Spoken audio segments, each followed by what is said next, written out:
It was the kind of cold that seeps through your jacket and numbs your fingertips. The snow crusted along the Nevada foothills like a white blanket no one had the heart to tuck in. Marissa Hale exhaled into her scarf, her breath steaming as she trudged through the brush, clipboard in hand, boots cracking over the frosted sage. She'd come out to Silver Rock's far property line to check fences, not expecting anything but maybe a glimpse of distant mountains, bruised purple in the morning light. This was the wild, silent, vast, indifferent. And she loved it for that, but then it happened. A sound cut the hush, a sharp, desperate, ragged little scream. Not a coyote, not the wind, something else. Something urgent. Marissa's whole body stilled, heart ticking like a timer in her chest. She waited, holding her breath, wondering if she'd imagined it. There it was again.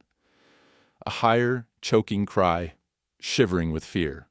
Her hands moved before her mind caught up. She ducked under a twisted pine, boots sliding, crashing through icy branches toward the sound. Every sense sharpened, the world seemed to contract around that voice, demanding she listen.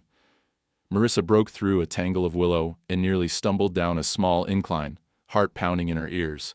There, down in a gully dusted with snow, something moved. At first she thought it was a shadow, then a trick of the light. But then she saw it, a tiny foal, trembling so hard its legs seemed made of reeds, eyes rolling white with terror. It was pinned in, caged by a rough frame of wire fencing someone had jammed into the frozen earth. The wire bit into its coat, blood streaking one slender leg. It squealed again, hoarse, panicked, tugging at the barrier that refused to give. But that wasn't all. Just beyond the clearing, standing perfectly still, was a black mare. Her coat caught the faint sunrise like a storm cloud, a long silver blaze running down her face. She was bigger than any Mustang Marissa had ever seen in these hills, her eyes calm but unblinking, ears locked on Marissa. Most wild horses caught in a situation like this would bolt at the first sign of a human, but this one didn't move. She didn't stamp or rear or charge. She just watched, muscles taut, head high and proud, waiting. Marissa's mind spun with questions. Who would do this? She'd heard stories of trappers, ranchers angry at Mustangs grazing too close, people who saw wild horses as nothing but trouble. But this was cruelty, plain and simple. The foal's sides heaved. Marissa crouched low, hands spread wide, voice gentle as she spoke. Hey there. Easy. I'm not going to hurt you. Her own voice sounded foreign in the thick freezing air. The foal's ears flicked, eyes darting from Marissa to the silent mare and back again. Another ragged whinny. The black mare stomped once, but she didn't retreat. Marissa's heart thudded. She'd been out of the field for years, ever since Silver Rock became more sanctuary and less rescue operation. But something old and familiar rose up inside her. A memory of her days working wild Mustang adoptions, the adrenaline rush of earning a horse's trust, the ache of seeing so many broken by careless hands. She forced those thoughts down, focusing on the task. She pulled off her gloves, fingers clumsy from the cold, and began to untwist the wire with slow, deliberate movements. The foal flinched at every sound, but Marissa kept talking, her words soft as falling snow. Almost there, little guy. Hang on, just a minute more. A piece of the cage came free with a snap, and the foal staggered sideways, almost falling. Marissa's heart leaped to her throat. She saw a raw gash above the hoof, blood oozing. But the foal stayed upright, legs splayed.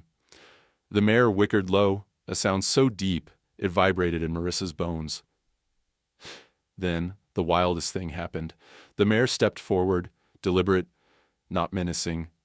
She closed the distance, snorting, nostrils wide. Marissa froze. The mare's eyes locked onto hers, unreadable, dark as midnight. For a split second, Marissa felt the old fear, the primal knowledge that this was still a wild animal, strong, unpredictable, ancient, but the mare didn't attack. She didn't run. She angled her head, let out a breath, and waited. It was as if she'd chosen Marissa, as if she was saying, help him. I'm trusting you. Marissa reached out, hands trembling, and touched the foal's side. The animal shivered, but didn't bolt. She worked the last of the wire free, whispering encouragement, glancing up every so often to make sure the mare hadn't changed her mind. When the foal was free, he stumbled forward, nearly collapsing. The mare moved so quickly Marissa almost missed it. She pressed her nose to the foal's neck, breathing him in, then nudged him gently toward Marissa. The gesture was unmistakable. Go with her. She's safe.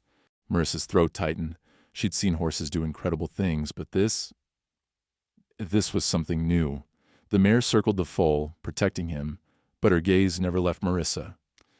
In that cold, silent dawn, with blood on her hands and tears freezing on her cheeks, Marissa understood something vital had shifted. She stood, legs shaking, and whispered. She didn't charge. She didn't run.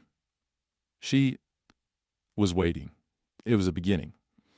The kind you don't recognize until much, much later, when the story is over and your life has changed. Forever. The snow crunched beneath Marissa's boots as she led the trembling foal and the black mare through the narrow cut in the ridge, the wild world falling quiet around them. Each step felt heavier than the last, not because of the winter cold, but because memories were waking inside her. Memories she'd tried hard to bury, the way the mare had trusted her, the way the foal limped without complaint. It all pulled Marissa backward in time. Years ago, she had been a different woman. She could still see herself standing in a government corral under the raw Nevada sun, clipboard pressed to her chest, watching dozens of wild horses pace in their holding pens. Back then, Marissa worked as a behavioral consultant for the Bureau of Land Management's Wild Horse Program. She believed in what they were doing, believed she could make a difference, help wild horses find safe, loving homes, help people see their value beyond the fences. But hope was a fragile thing. Her first rescue had been a scrawny paint filly with wild eyes and a mane tangled with burrs. Marissa had stayed late into the night, singing quietly while the filly circled, tense but curious. When that filly finally took a carrot from her hand, Marissa felt something open up inside her, a belief that trust could be grown, even from fear. For a while, it worked. She saw horses transformed by patience and kindness. She watched families cry as they welcomed their adopted Mustangs home, saw children and horses healing together.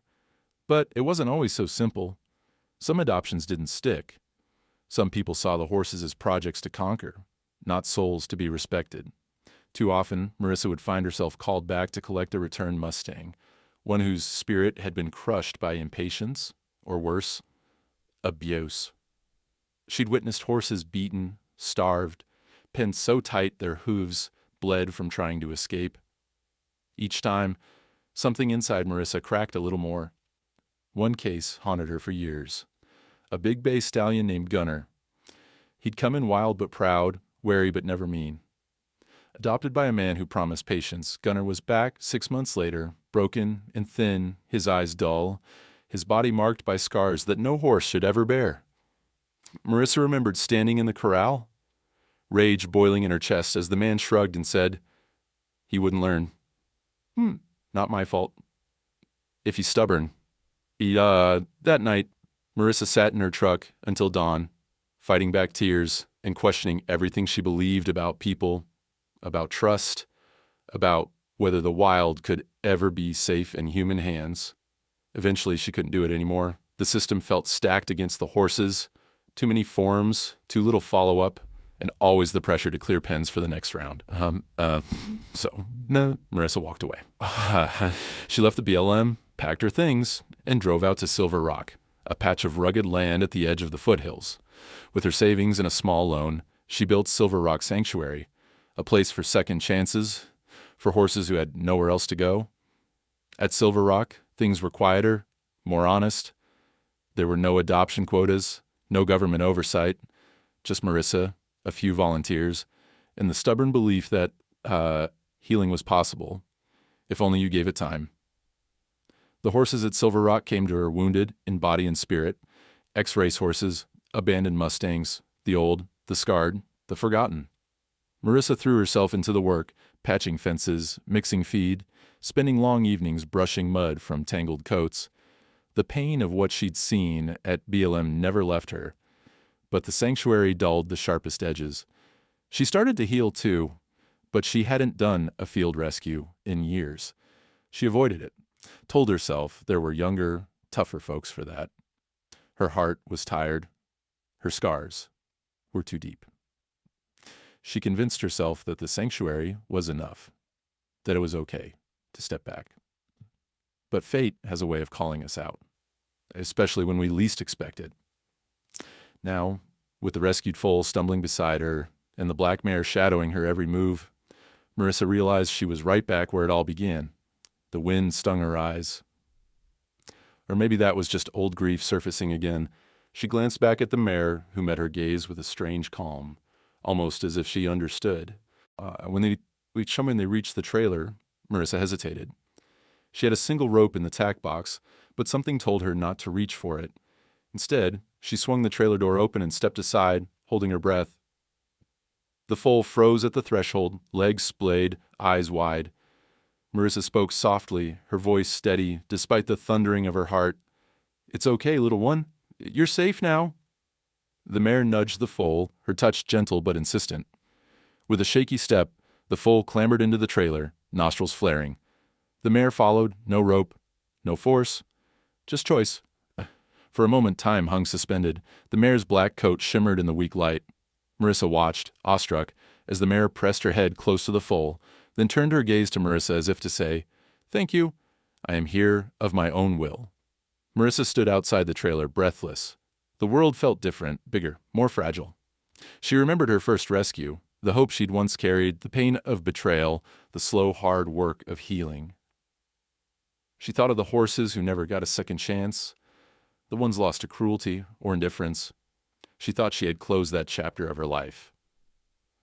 But standing here, with a wild mare choosing trust over fear, Marissa knew, some wounds never fully heal, but sometimes, if you're lucky, you get another shot at redemption.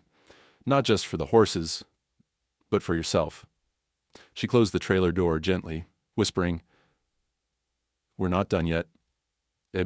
Not by a long shot." As she climbed into her truck and started the long drive back to Silver Rock Sanctuary, Marissa looked in the rearview mirror and saw the mare's eyes, steady and unafraid, staring back at her. It was a look she'd never forget, a promise and a challenge all at once. The drive back to Silver Rock Sanctuary was slow, treacherous, and oddly silent. Marissa's truck crawled through the switchbacks, snow swirling in ghostly patterns across the hood. Every so often, she glanced at the rearview mirror. Inside the trailer, the foal huddled low, legs folded awkwardly, while the black mare stood behind him, steady as stone. Her silver blaze gleamed every time the trailer hit a patch of sunlight. The connection between them, so clear and yet mysterious, pulled at Marissa's heart in ways she hadn't felt in years. By the time they reached the ranch's long, winding driveway, the sun was higher, but the chill remained. Marissa cut the engine and sat for a moment, letting her breathing slow. The barn stood in the distance, paint peeling in places, but solid and welcoming against the rugged landscape. The sanctuary's pasture stretched beyond, rimmed by snow-dusted pines and a rambling creek. No place had ever felt more like home to her, or more like a second chance. She stepped out, boots sinking into crunchy gravel, and made her way to the trailer. The foal's whimpers reached her first, soft, anxious sounds. She kept her movements slow, voice low and steady, opening the trailer gate and letting the cold morning light spill in. The foal blinked, frozen in fear, knees shaking. The mare stood over him, blocking most of the doorway, her gaze never leaving Marissa. Marissa hesitated, hand on the latch. In her years of handling wild mustangs, she'd learned to respect the invisible boundaries between trust and panic. But this mare was different. There was no stampede, no frantic whites of the eyes. Only a kind of quiet vigilance, as if the mare were weighing every gesture, every breath. Easy girl," Marissa murmured, her voice the gentlest note in the barnyard symphony. "I'm here to help." Then something extraordinary happened. something Marissa would recount for the rest of her days. The mare lowered her head and nudged the foal's shoulder, urging him forward with slow, gentle persistence. The foal resisted at first, hooves sliding on the straw-littered floor, but the mare didn't relent. She pressed her nose just behind his ear, breathing out in soft puffs, and stepped forward herself, so close that Marissa could hear the rhythm of her heart. The foal drew a shaky breath, looking from his mother to Marissa and back again. Then, with one trembling step, he crossed the threshold onto the snowy ground. The mare followed, her movement deliberate, proud, yet careful. Marissa hardly dared to breathe. She stood back, allowing space, fighting the urge to reach out, to touch, to reassure. But trust, she knew, was a gift, not a right.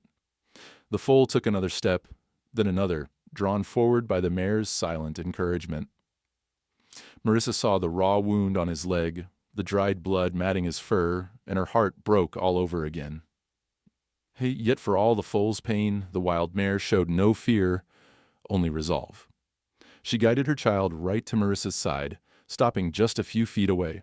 It was a standoff of sorts, woman and mare, the foal between them, winter air crackling with the electricity of choice.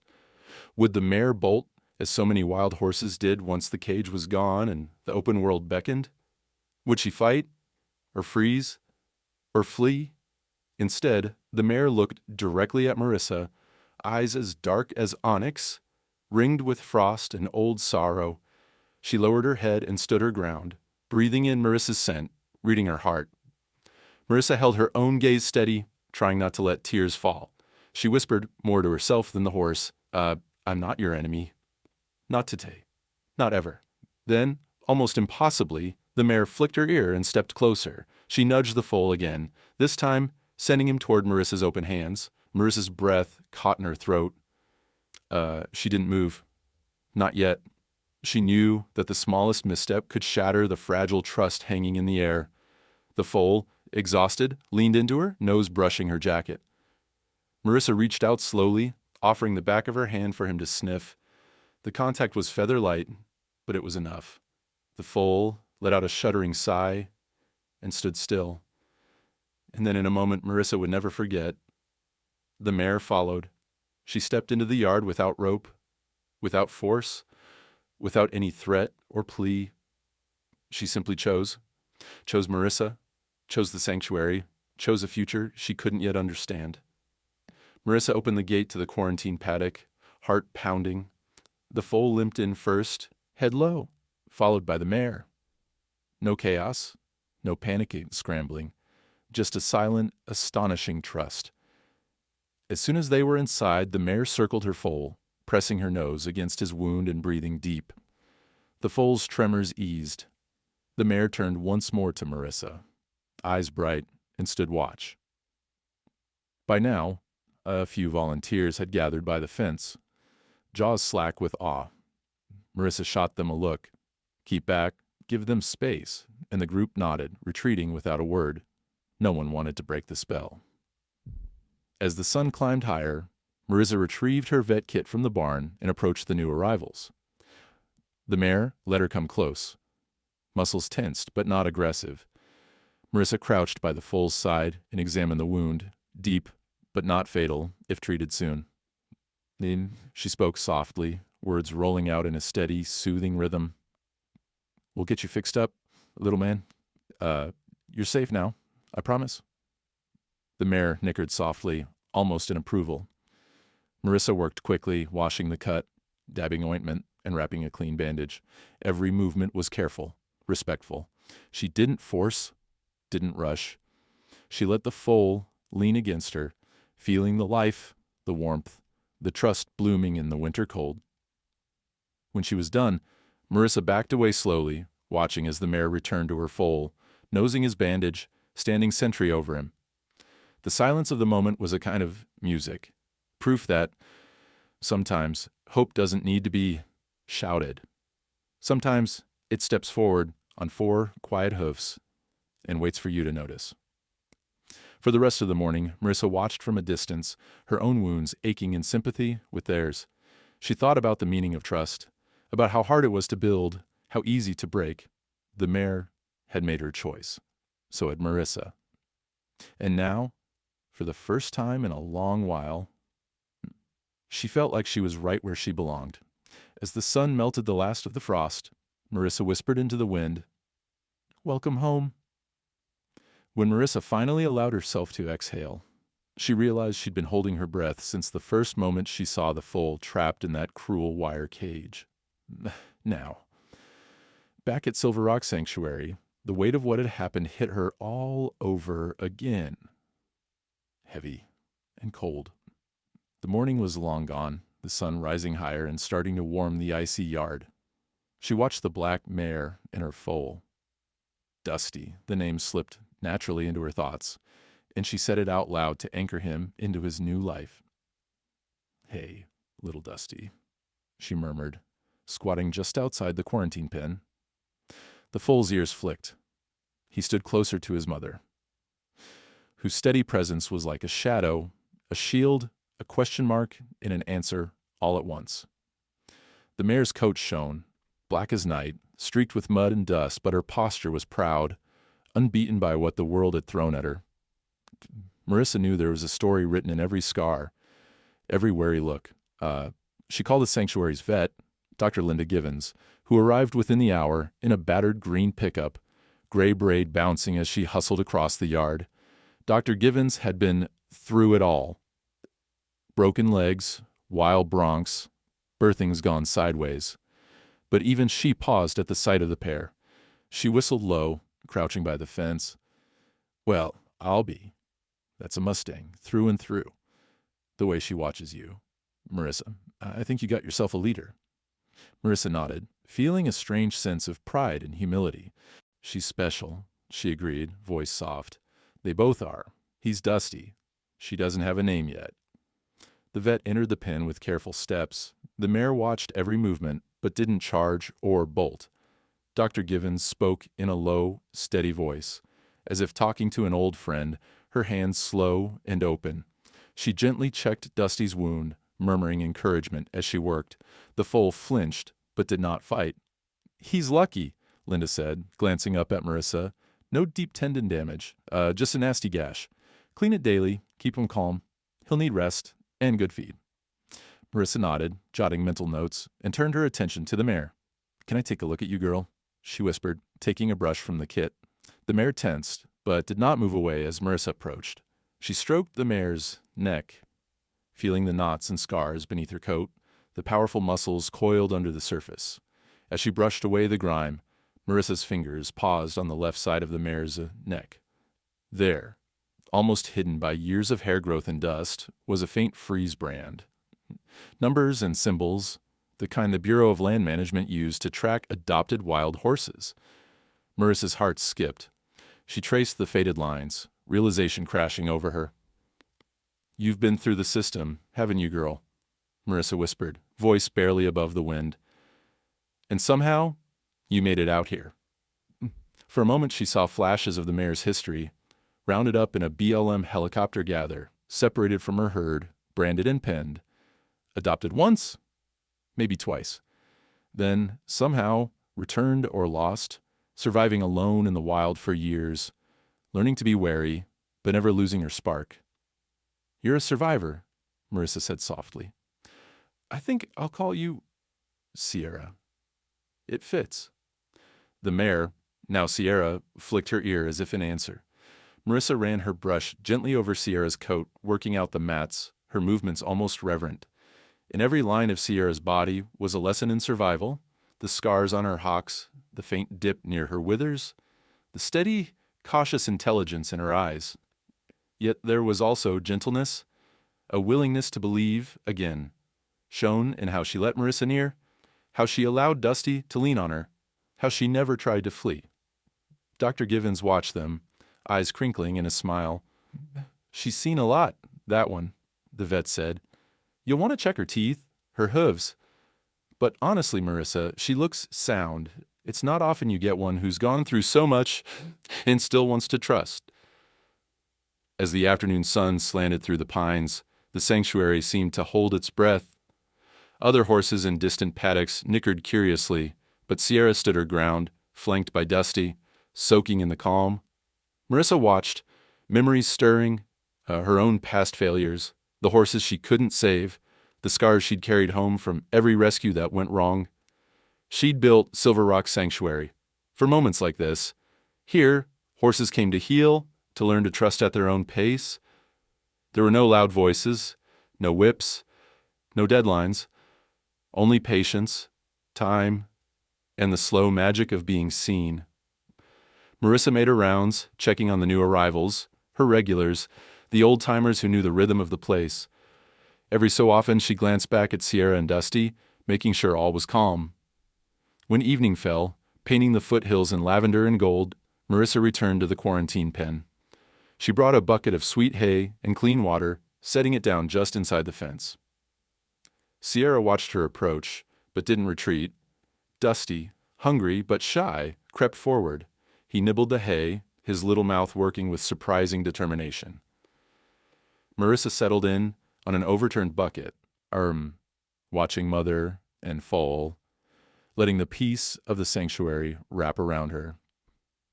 She thought about the brand on Sierra's neck, the proof of a system that often failed the very animals it meant to help. She thought about all the horses she'd seen processed, marked, shipped, forgotten. But here, under the wide Nevada sky, with dusk falling and hope taking root, Marissa saw something different, resilience. The kind you only earn by surviving, the kind that allows you to risk trust again. She whispered into the twilight, or more prayer than promise.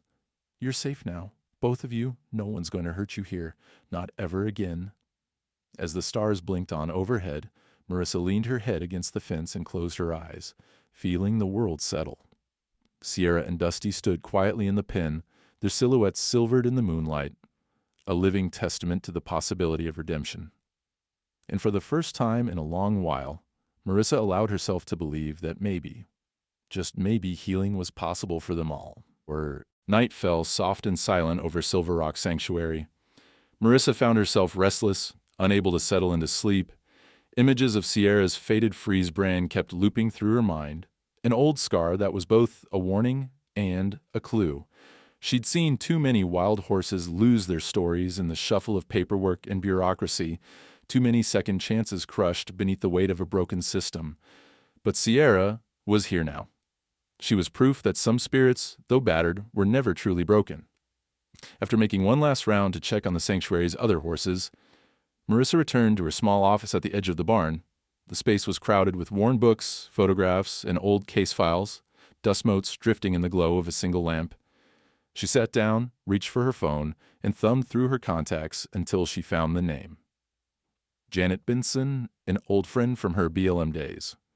Janet worked in records now. Quiet, precise, and a champion for horses whenever she could be. Marissa hesitated, then typed a message. Hey, Janet, got a wild one with a faded brand.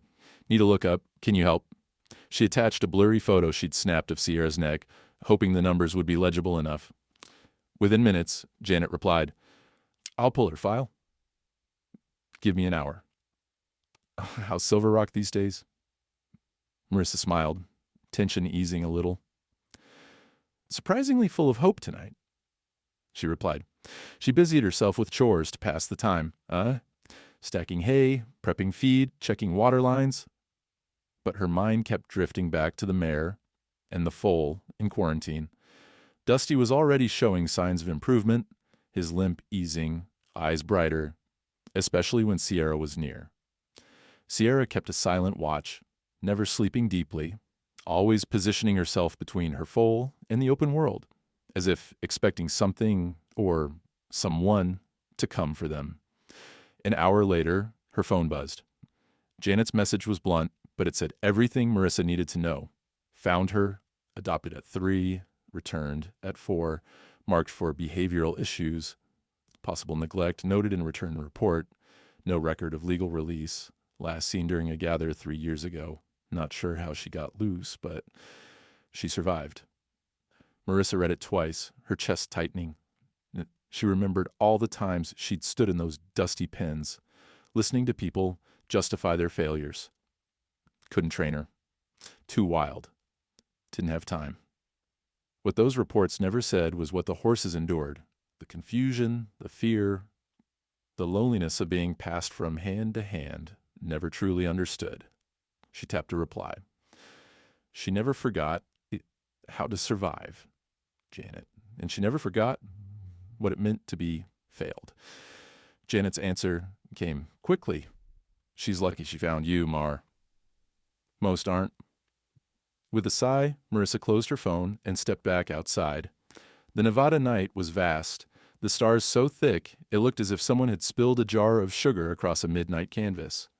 She walked quietly to the quarantine paddock, boots crunching over frostbitten grass. Sierra stood tall and watchful, eyes reflecting the starlight, Dusty dozing at her side. Marissa approached slowly, speaking softly so as not to startle them. "You did good, Sierra," she murmured, resting her arms on the top rail. "You kept him safe? You kept yourself safe. That's not nothing." Sierra's ears flicked forward, then relaxed. There was a story in her gaze, a story of humans who didn't listen, of hands that hurt, of places that promised safety but delivered confusion. Marissa felt the old ache in her chest, that helplessness that came from knowing you can't change the past, only the present. She remembered her own first failure as a behaviorist, a gelding named Duke, wild as a desert thunderstorm, who trusted her for one long week before being adopted out to a rancher, who said all the right things but treated horses like tractors, useful until they broke. Duke had come back to the holding pens thin, angry, half lame. Marissa had stood in the rain, arms wrapped around herself, thinking, what's the point if I can't save even one? But Sierra was here. Dusty was here. That had to matter. The next morning, Marissa called Janet, wanting to hear her friend's voice. They talked in low, urgent tones about paperwork, about brands, about the ugly realities that so often went unseen. Janet promised to search for more details, anything that might help Marissa claim legal custody over Sierra, just in case someone came looking. She was handled, Janet said, her voice crackling through the phone line, but never broken.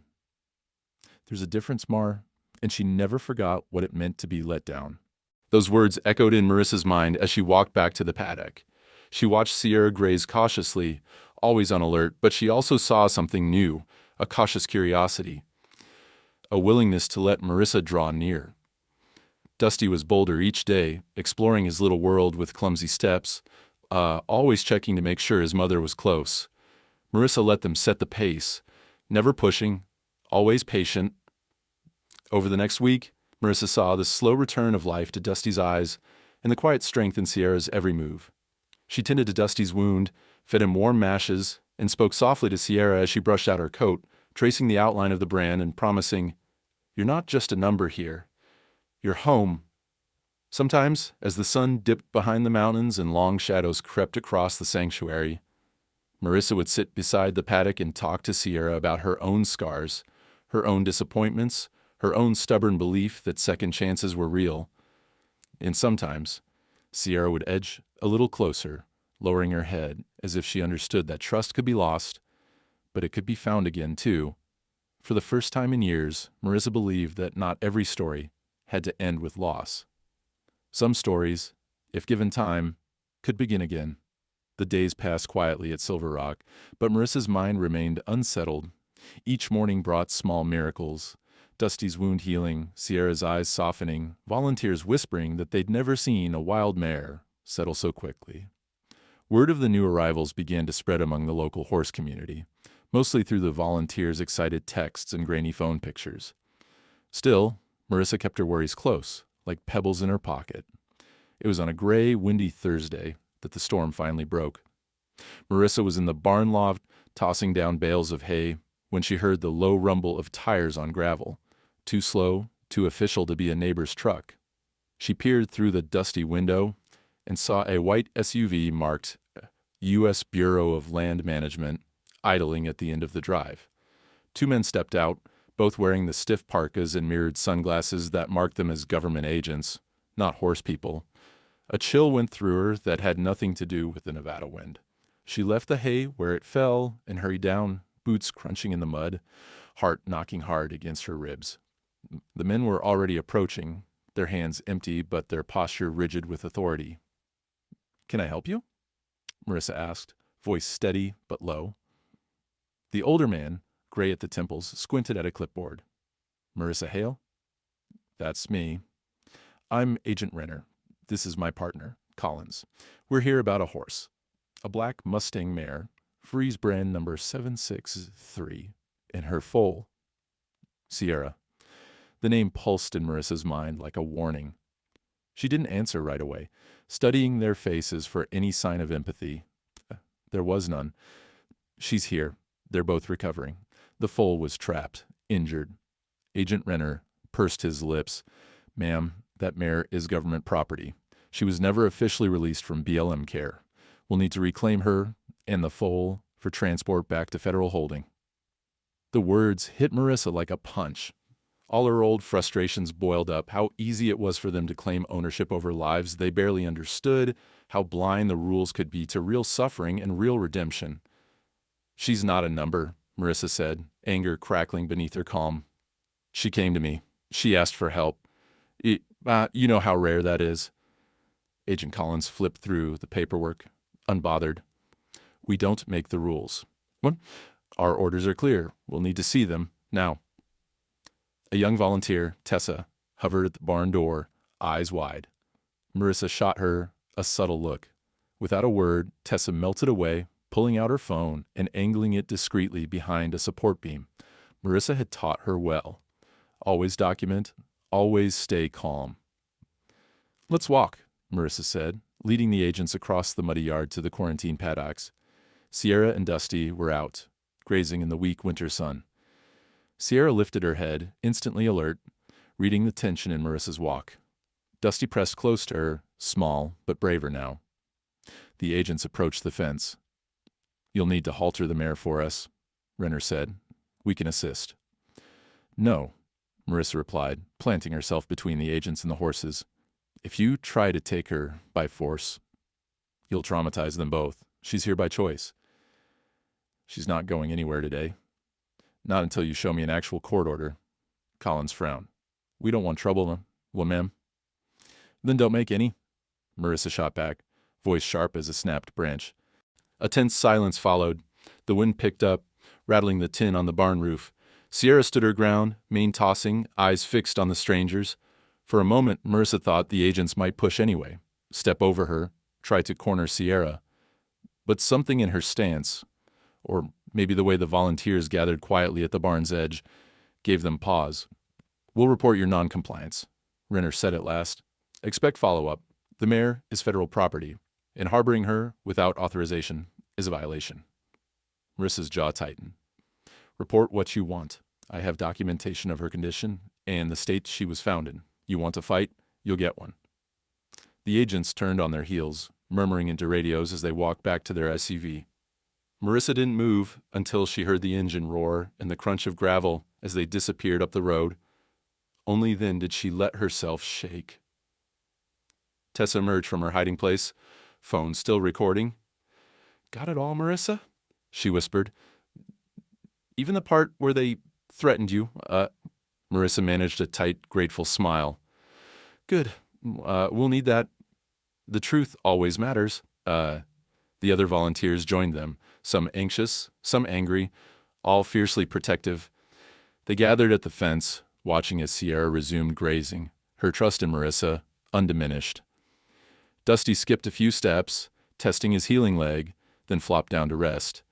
Marissa knew the fight was just beginning. She would need every scrap of evidence, every voice willing to speak, every ounce of courage she could summon. But as she watched Sierra and Dusty, unbroken and unafraid in the pale sunlight, she also knew this. Some things were worth risking everything for. That night, Marissa sat in her office and wrote up a detailed report of the encounter, attaching Tessa's video and photographs of Sierra's injuries. She emailed copies to Janet at the BLM, to her lawyer cousin in Reno, and to 3 local animal advocacy groups. She posted a brief message on Silver Rock's social media. Careful, factual, but clear. Today, 2 DLM agents visited Silver Rock to reclaim Sierra and her foal. They're safe. We are fighting for their right to heal, to choose, to live free from fear. We won't back down. She hit post and watched the comments start to pile up. Words of support, stories from other horse lovers, offers of legal advice. Marissa leaned back, tired but oddly hopeful. For the first time since the foal's cry shattered her peace, she felt she wasn't fighting alone. Outside, the stars glittered sharp and cold. Sierra stood in the paddock, a silent sentinel, Dusty breathing softly by her side. Whatever happened next, Marissa promised herself, she would honor the trust these wild hearts had placed in her. She would fight, not just for them, but for every horse who ever needed a sanctuary to run to. And as she watched the night settle, Marissa realized something had changed, not just in her or in Sierra, but in everyone who called Silver Rock home. This was more than a rescue. It was the beginning of a movement. Marissa barely slept that night, her mind turning over every word, every threat, every memory of Sierra's quiet strength and Dusty's tentative hope. She woke before dawn, nerves frayed but her resolve steely. Sunlight crept over the mountains, igniting the frosted pasture outside her window. By 6, her phone was buzzing with messages from supporters and strangers alike, screenshots of her post already spreading, notes from neighbors offering to help, emails from people she'd never met. It was the video Tessa filmed that changed everything. Marissa watched it twice, hands trembling, a silent record of what had happened. The agent's cold authority, Sierra's watchful courage, her own refusal to be intimidated. The tension was palpable, even through a small screen. She realized how important it was to show the world what so many people never saw, that a wild horse could trust, could choose, could forgive, and that people could fail or protect in ways that echoed far beyond any pasture fence. She composed a new post, this time telling the whole story. This is Sierra. She survived being trapped, adopted, returned, abandoned. She protected her foal even when people failed her. Yesterday, government agents came to take her away. I said no. She's here by her own choice, and I will honor that choice. And then she attached Tessa's video, careful to blur the agents' faces just enough for privacy, but leaving every word, every threat, every moment of tension intact. She ended with a simple call to action. If you believe horses deserve better, share her story. If you've ever seen trust broken or earned, add your voice. Help us show that the wild can heal and that we can be worthy of their trust. She hit post. For a moment, there was only silence. Then her phone exploded with notifications. Within hours, the post had spread far beyond Silver Rock's modest circle of supporters. Animal welfare advocates picked it up, tagging Marissa in hundreds of comments. Regional equine organizations reposted, calling for reform. Photos of Sierra's brand and Dusty's wound were juxtaposed with video clips of their calm at the sanctuary fence, turning them into instant symbols. Former BLM adopters weighed in with their own stories, horses that had thrived or vanished or come back changed forever. The comments rolled in by the thousands. This Mare is every horse the system forgets. She still believes in people, even after what we did. Why punish trust? Let them stay. Marissa scrolled through the threads, tears prickling at the corners of her eyes. Strangers shared memories of rescues, stories of animals who healed, pleas for new laws and new compassion. Photos poured in. Old Mustangs with kind eyes, children hugging horses, a flood of living proof that trust could be rebuilt one careful step at a time. Her inbox overflowed. A lawyer from Carson City offered pro bono help. A well-known equine advocate, Linda Grant, messaged asking for Sierra's full story, hoping to feature it on her podcast. Local journalists called and texted, hungry for an interview. Marissa barely had time to answer before another message arrived. I was there. In those pens. My mare still flinches at ropes, but she comes when I call her. Thank you for fighting." She realized this was bigger than her sanctuary. The whole wild horse debate, once just a background struggle, was now burning in the public eye, ignited by one black mare's quiet bravery and the refusal of one human to look away. Marissa knew she had to keep the momentum going. That afternoon, she posted an update. "Sierra and Dusty are still safe. We've retained legal counsel. We are working with advocates to push for the Sierra Clause, a new policy that would let horses who choose human care stay in sanctuary, not holding pens. Thank you for standing with us. This isn't just about one mare, it's about every horse that needs a voice." The post went even further. Animal advocacy groups across the state and beyond shared the story, tagging lawmakers, BLM officials, and national media. News crews began showing up at the sanctuary gate, their vans jostling for space with the pickup trucks of volunteers and supporters. Every day, people brought flowers, carrots, hand-painted signs. One little girl left a stuffed horse at the fence with a note, "For Dusty, so he's never lonely again." The outpouring humbled Marissa, but it also scared her. She knew attention could bring as much danger as hope. There were angry comments, too. People who saw Mustangs as pests, who resented the fight. Some threatened lawsuits. Some posted warnings that BLM would come back, this time with paperwork and police. Still, the good outweighed the bad. Marissa made sure to answer every respectful question, to thank every supporter. She did interviews for the local paper, then the Reno News, then a national morning show via Zoom from her cluttered office. She repeated Sierra's story, how trust could be lost, how it could be earned back, and how it was never a thing to be owned. All the while, Sierra and Dusty became the beating heart of Silver Rock. Sierra would stand at the fence as visitors came, calm and steady, Dusty pressing close but growing bolder by the day. The sanctuary's regulars marveled at the change in both horses, watching as trust became visible, something as real as the mountains behind them, or the snow melting into spring grass. One evening, as Marissa walked the paddock with her phone lighting up in her pocket, she paused to watch Sierra grazing. The black mare lifted her head, met Marissa's gaze, and, just for a heartbeat, stepped close enough to touch noses. It was a gesture of acceptance, not just for Marissa, but for everyone who had chosen to stand with them. Marissa felt hope rising, bigger, wilder, and more stubborn than the Nevada wind. What had started as a simple rescue was now a movement, rippling out across the country. Sierra and Dusty were not just survivors. They were symbols, proof that the wild, when met with kindness and respect, could teach everyone what it meant to heal. And in the stillness of the sanctuary, with dusk settling over the snow-capped hills, Marissa made herself a promise. No matter what came next, she would honor the trust these horses had placed in her. She would fight, and she would not stand alone. The air at Silver Rock Sanctuary crackled with a strange mix of tension and hope. Marissa had lost count of the cars that now lined the dusty road outside the property. The parking area overflowed. Some people had walked in from the county highway, clutching homemade signs and thermoses of coffee. Local news vans staked their claim at the end of the drive, cameras trained on the humble white fence and the battered barn with its faded Silver Rock Sanctuary sign. Even before sunrise, supporters were arriving, some in groups, others alone, bundled in scarves and boots against the cold.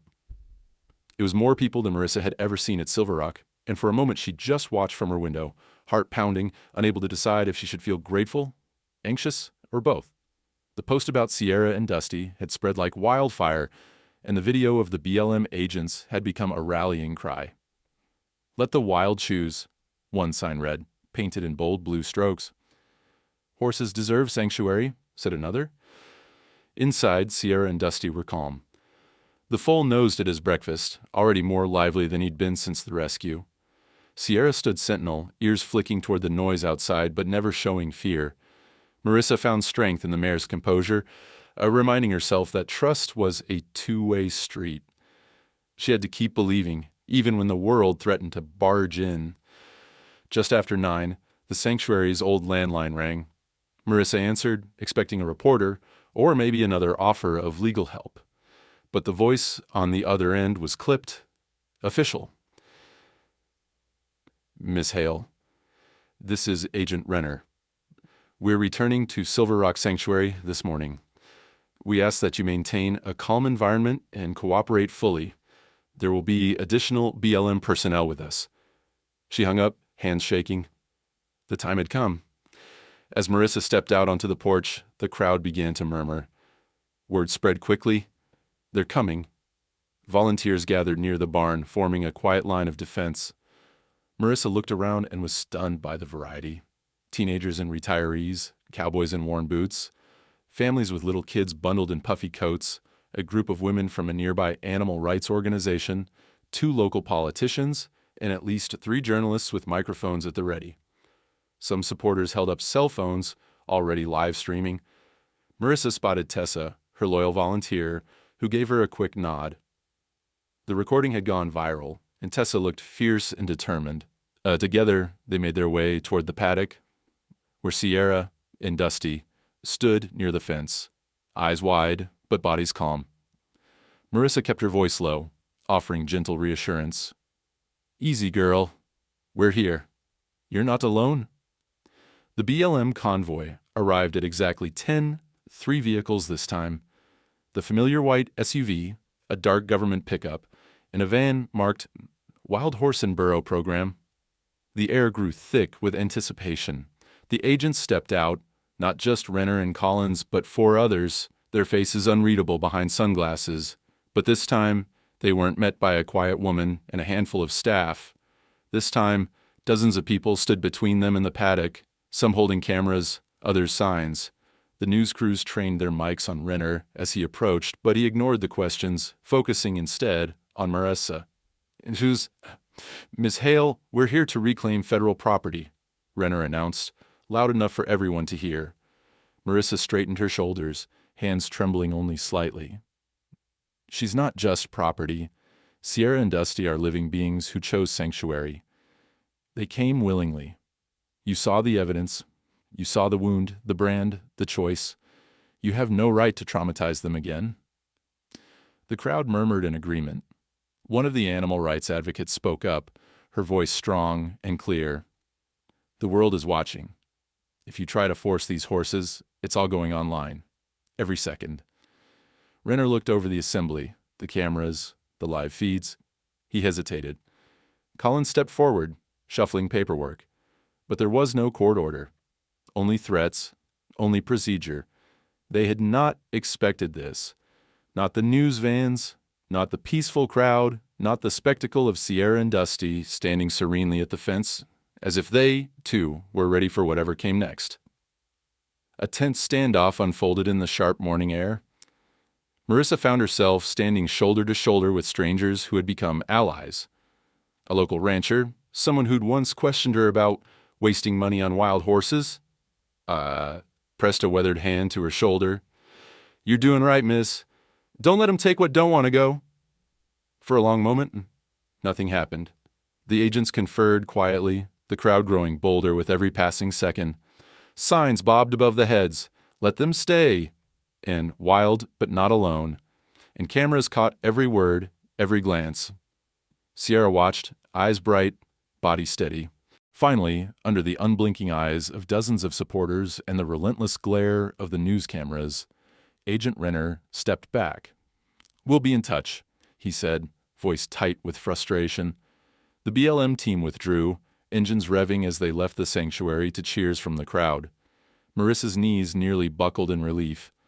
The volunteers surrounded her, some crying, others hugging, all of them swept up in the moment. Reporters crowded in, but Marissa only had eyes for Sierra and Dusty, who stood at the fence as if they'd always belonged there. The sanctuary erupted in celebration. People sang, played music on battered guitars, and shared food from the backs of trucks. Horses in distant paddocks whinnied and bucked, feeling the strange energy ripple through the air. Marissa let herself smile, really smile. For the first time, since the rescue. The battle wasn't over, but today, they'd won a piece of ground. Won it for Sierra, for Dusty, for every horse that ever needed someone to fight for them. As dusk fell, Marissa stood alone at the fence, watching Sierra graze quietly. Dusty danced at his mother's side, healthy and bold, a living testament to what could happen when trust met compassion and the world refused to look away. "We're not done," she whispered, more to herself than to the horses. "But we're not alone either. Not ever again." The headlights of departing supporters flickered like fireflies down the long drive. Above the sanctuary, the first stars blinked awake, bearing silent witness to a new chapter not just for Sierra and Dusty, but for everyone who had chosen to stand with them. In that fragile, hopeful dusk, Marissa knew, whatever happened next, the wild had chosen her, and she would never betray that trust. After the confrontation at the gates, Silver Rock Sanctuary became a symbol. In the days that followed, Marissa's phone rang constantly. Calls from reporters, animal advocates, and lawyers, and sometimes from people who just wanted to share their own stories of second chances. Local newspapers ran headlines like, "Mustang Standoff, How One Sanctuary Changed the Conversation." And Sierra's photo, regal, wild, her silver blaze shining, was everywhere. But as the adrenaline faded, Marissa knew there was still real risk.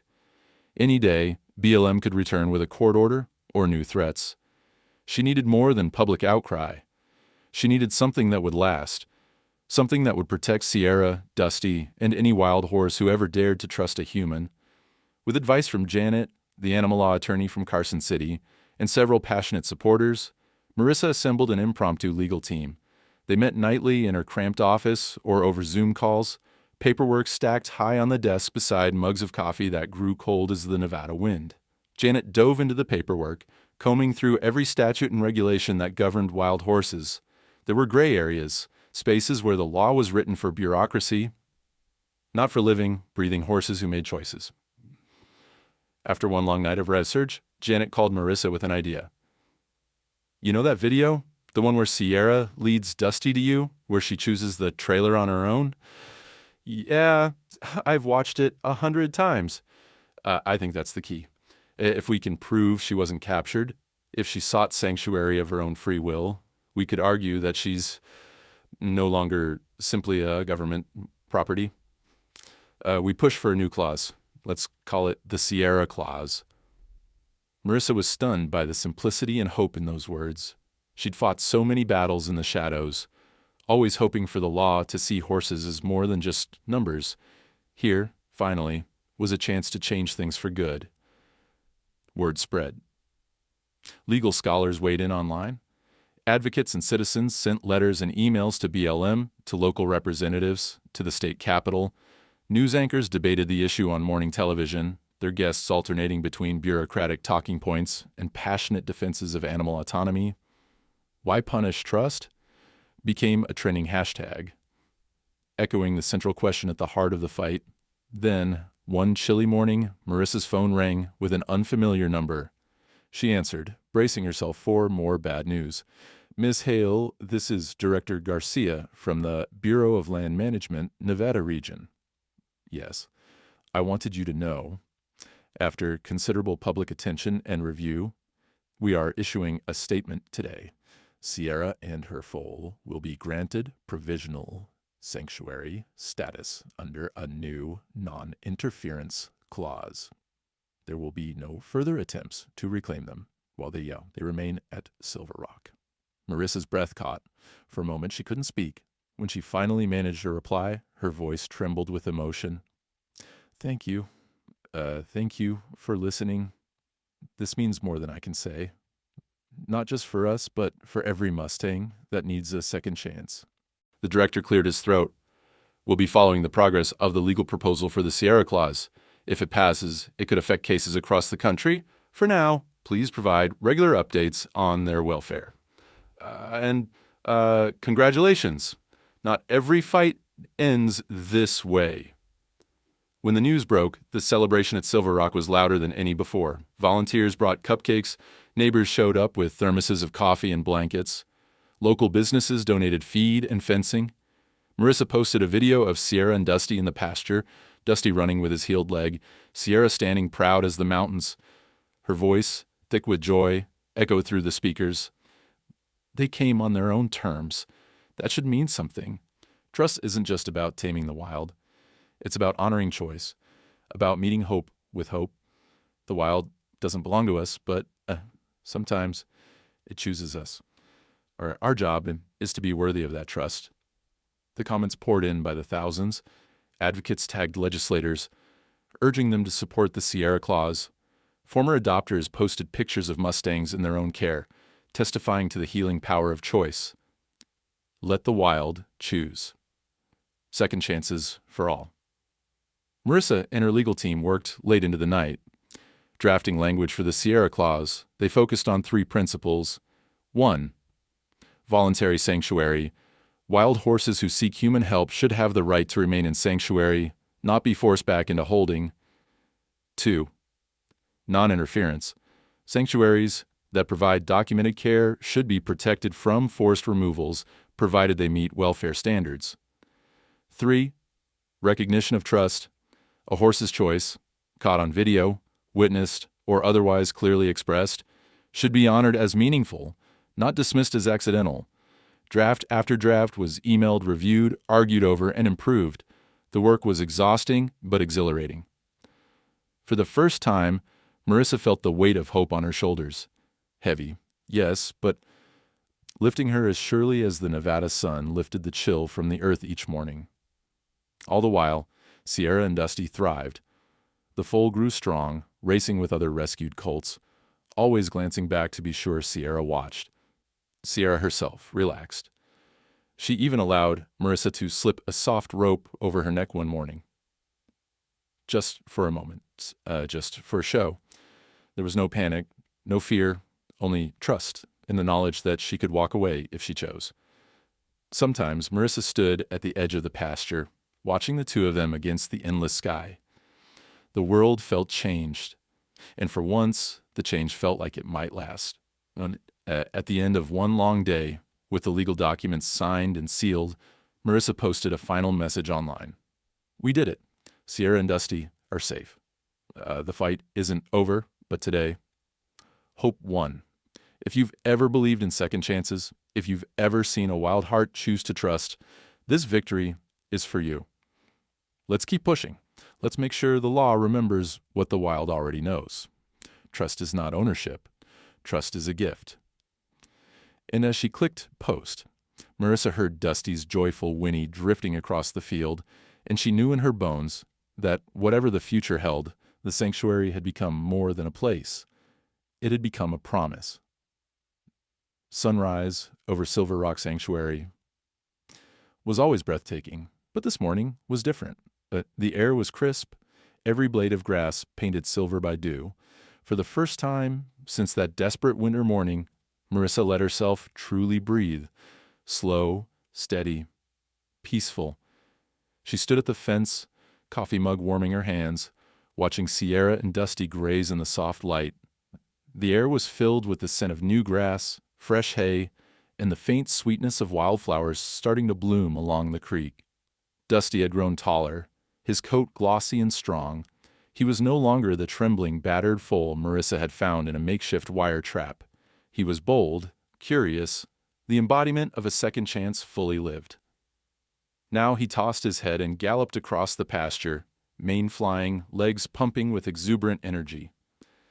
The other rescued colts chased after him, their laughter and music only horses knew. Sierra stood at the crest of the rise, her black coat gleaming in the dawn. She watched Dusty, eyes soft, ears flicking at every joyful whinny. She was no longer just a survivor. She was the matriarch of a small, wild family. Her presence was steady, calm, unshakable. Where once she had been wary, she now moved through the sanctuary with a quiet confidence, accepting the touch of volunteers, even allowing herself to stand for the farrier and the vet. This morning, something was different in the air, a sense of closure, but also of beginnings.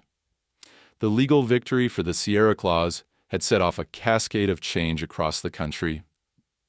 News outlets from Nevada to New York had covered the story, and a new kind of hope had settled into sanctuaries, rescue barns, and wild horse herds nationwide. People who had never thought twice about mustangs now argued for their rights at town halls and in state houses. Other sanctuaries wrote to Marissa, sharing stories of wild horses who had chosen their own second chances, horses who looked at humans and said, "I trust you." Marissa's days had become a blur of phone calls, meetings, and media interviews. There were new horses to care for, too, brought in by people who'd been moved by Sierra's story, people who now saw the wild not as a problem to be solved, but as a gift to be cherished. Still, she made time every day to walk the pastures, to let herself simply be among the animals she loved. This morning, Sierra approached the fence, pausing just on the other side. Marissa set her coffee down and reached out, palm up. Sierra stepped closer. No halter, no rope, just her own will, and lowered her head until her nose rested softly against Marissa's chest. It was a silent conversation, one built on days and months of patient trust, of heartbreak and hope. Marissa closed her eyes and whispered, barely audible, "You chose to believe again. And I won't let that trust go to waste." Sierra stayed there for a long moment, her breath warm and steady, her heartbeat strong beneath velvet skin. Then, with a gentle snort, she turned away and trotted across the field to join Dusty. Marissa watched them go, tears shining in her eyes. Not of sadness, but of a joy so deep it ached. The morning passed in a quiet celebration of all that had changed. Volunteers drifted in, bringing homemade pastries and hugs. The local news stopped by, filming Dusty's wild run and interviewing Marissa against the backdrop of green fields and clear blue sky. A teacher brought her elementary school class for a tour, the children's eyes wide with wonder as Sierra and Dusty grazed near the fence. One small boy, shy and thoughtful, slipped Marissa a crayon drawing of a black mare and a foal, the sun shining over their heads. "Thank you for saving them," he whispered. "They look happy now?" Marissa knelt to meet his eyes. "They are happy, sweetheart. And you helped, just by caring." As the day slipped toward afternoon, a gentle breeze rustled the cottonwoods. Marissa stood alone at the gate, watching as Sierra and Dusty wandered farther, crossing the creek to the far pasture. It struck her that trust was not a leash or a cage. It was a door, one you could only open if both sides were willing. Sierra had chosen, and Marissa had answered. That was the magic. Just before dusk, as the sky blazed with oranges and pinks, Marissa saw Dusty running, really running for the first time, free and unburdened. His hooves beat a joyful rhythm across the open pasture. Sierra trotted beside him, keeping pace, her mane streaming like a river of midnight. In that wild, fleeting moment, all the struggle and fear of the past months melted away. Marissa climbed the fence and sat on the top rail, content to be a quiet witness. She whispered to the gathering dark, "The wild may never need us, but sometimes it chooses us anyway." As the last light faded, Sierra left Dusty playing by the water and walked back to Marissa. She paused by the fence, her eyes deep with understanding, then pressed her forehead to Marissa's for a single, breathless heartbeat. It was a thank you, and a promise, and a goodbye, all at once. And then Sierra turned, rejoining Dusty beneath the stars. Together, they disappeared into the tall grass, their shadows long and proud. Marissa watched them until she could see nothing but the shimmer of moonlight on the field. Not all rescues are loud. Some just look you in the eye. Oh, and wait. Trust isn't earned by ownership. It's given by choice. And when the wild reaches out, it's our job to be worth the touch. If you believe animals know who they can trust, like this story. Share if you've ever seen a second chance take root. Subscribe for more true stories, where the wild teaches us how to be human.